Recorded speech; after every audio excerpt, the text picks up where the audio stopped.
моите приятели от Разградска филхармония ще ви разкажем една приказка. Но не каква да е приказка, а музикална приказка. Да ви кажа, ние музикантите също като художниците рисуваме, но не с боички, а посредством звуци. И това става чрез пеене, чрез музикални инструменти, но както и да започваме с нашата приказка. Имало едно време един дядо и една баба. И веднъж дядото рекал: бабо, опечи ми питка. Замесила бабата питката, турнала и малко сиренце и масълце, опекла я, станала от вкусна по-вкусна.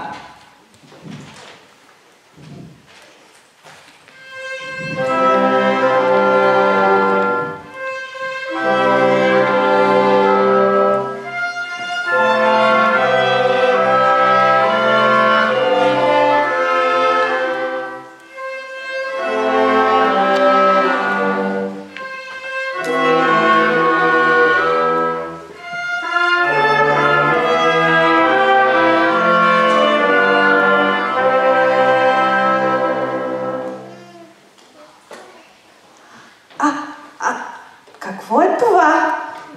Това е цигулка! Цигулка! Може ли да ми посвириш малко?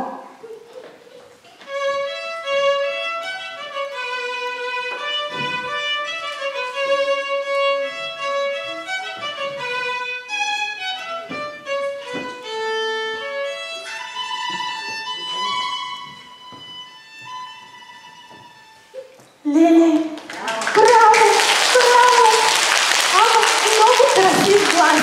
Тътурна птичка! Но да видим какво става с нашата приказка. Да, опекла бабата питката, сложила я на прозорчето да изстине малко и тя като се търкулнала от прозореца в двора, от двора на пътя.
Цигулка. И това е цигулка. И това е цигулка. Това е по-голяма цигулка. Това е огромна цигулка. Не, това е виола. Виола. Това е виолончело. Виолончело. Най-голямата е контрабаса. Контрабас. Може ли да ми посвириш малко?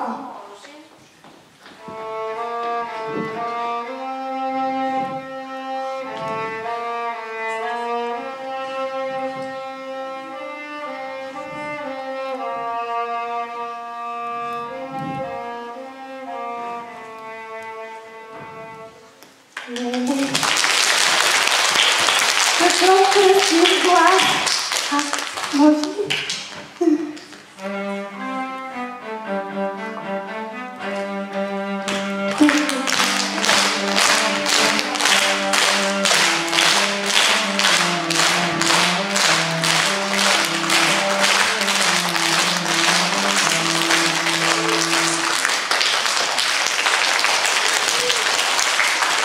Може ли да чуя?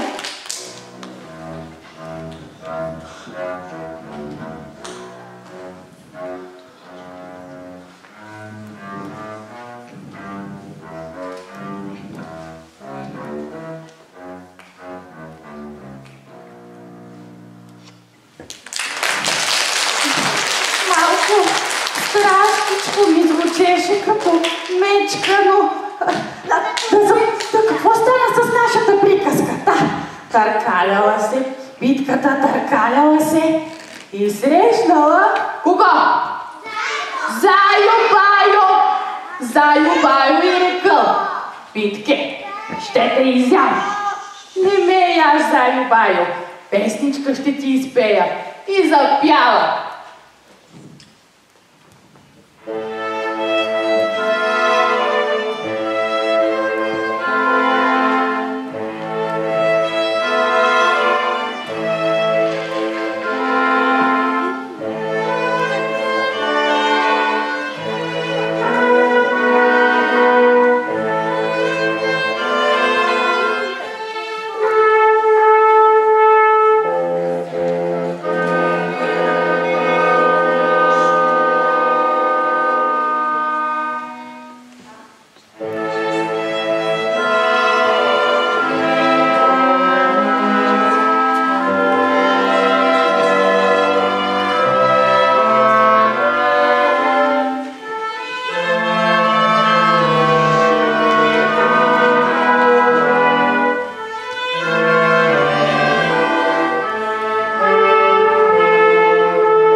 Търкулнала надолу. Зайо Байо я погледнал, засмял се и рекъл: изгорели питки Зайо Байо не яде.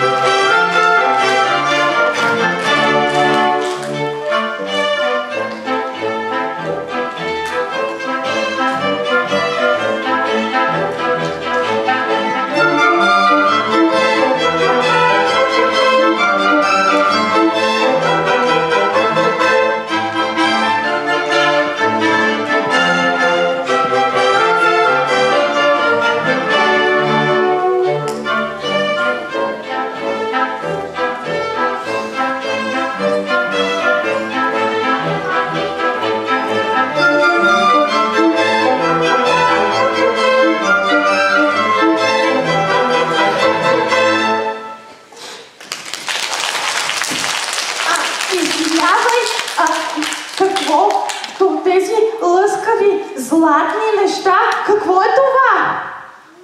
Това е Валдхорна. Валдхорна. Може ли да ми посвириш?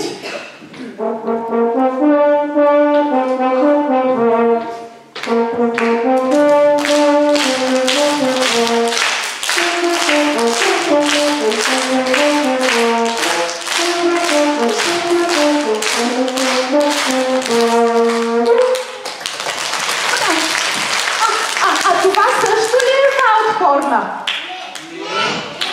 Това е... Тромпет. Тромпет.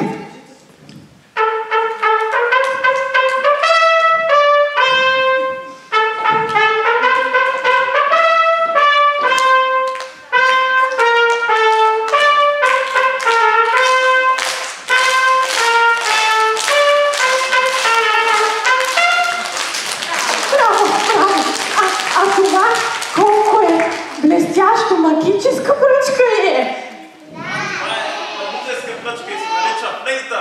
Леле, може ли да чуем флейтата?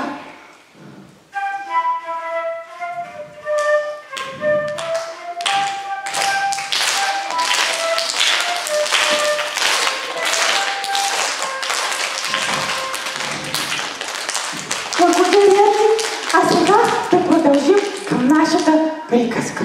Търкаляла се питката, търкаляла се и срещнала кого? Кумчо Вълчо! Кумчо Вълчо я погледнал и казал: Питке, ще те изям. Тя му казала: не дей, Кумчо Вълчо, песничка ще ти изпея. И пак запяла.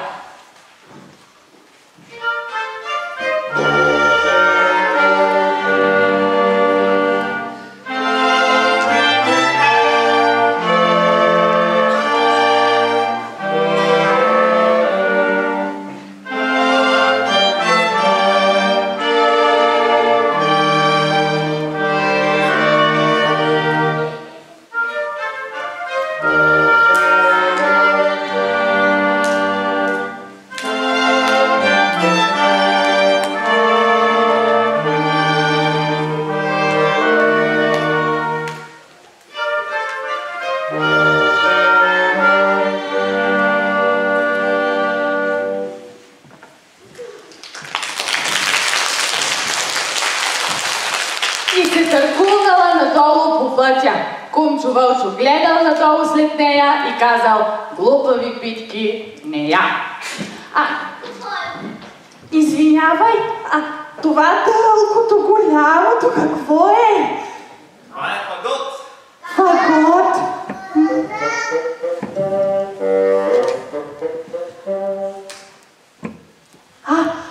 Добре. Това какво е? Това е обой. Обой?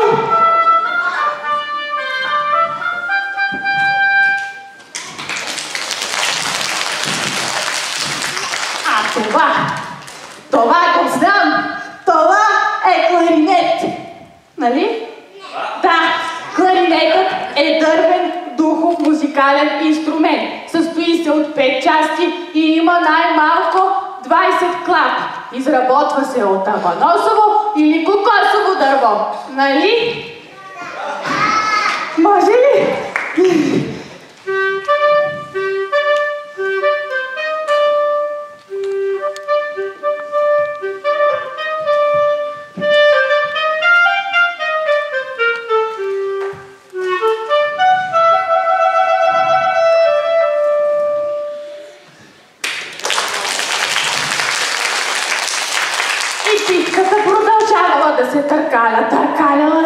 Търкаляла се и срещала кого?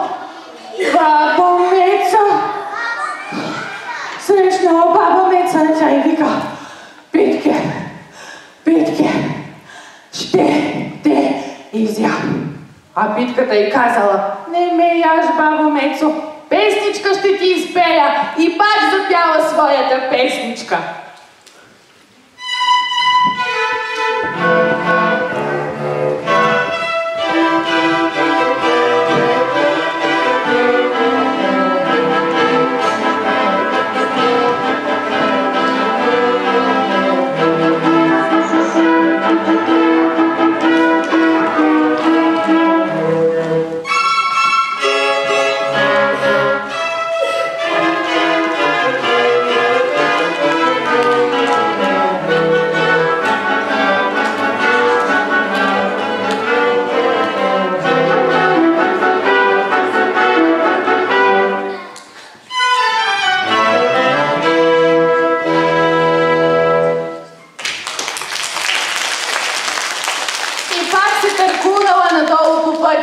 Меца гледала след нея и казала: не е питка за Меца.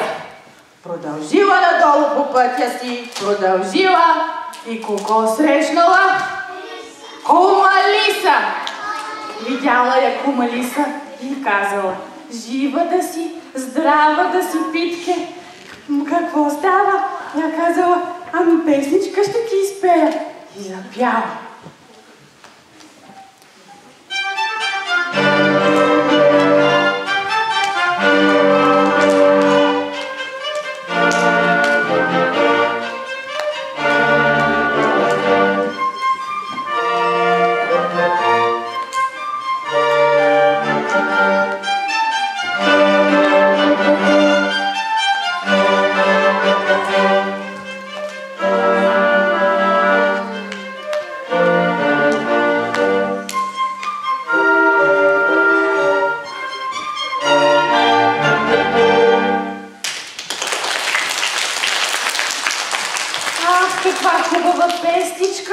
Рекла Лиса: слушай, гълъбче, аз съм много стара и не дочувам. Моля ти се, качи се на муцунката ми и я изпей, ама по-силно, за да я чувам по-добре. И Питката качила се на муцунката и запяла пак своята песничка.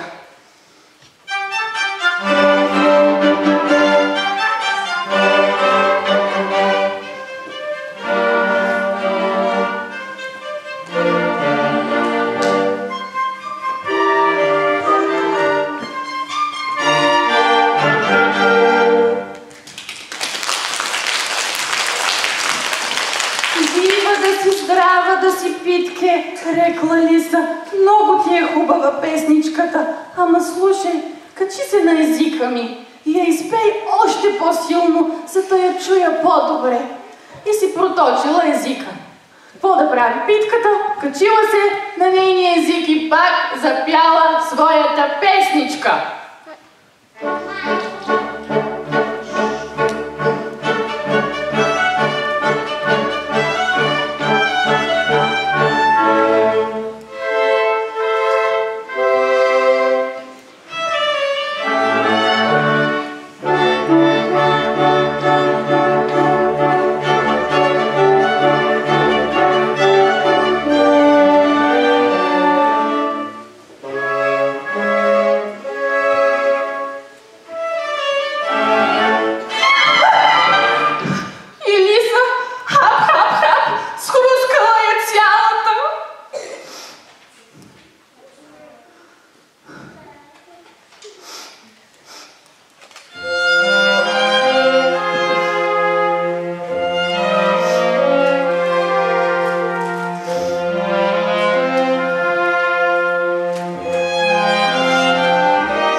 Че трябва да внимаваме много и да не си мислим, че ние сме най-умни, нали така?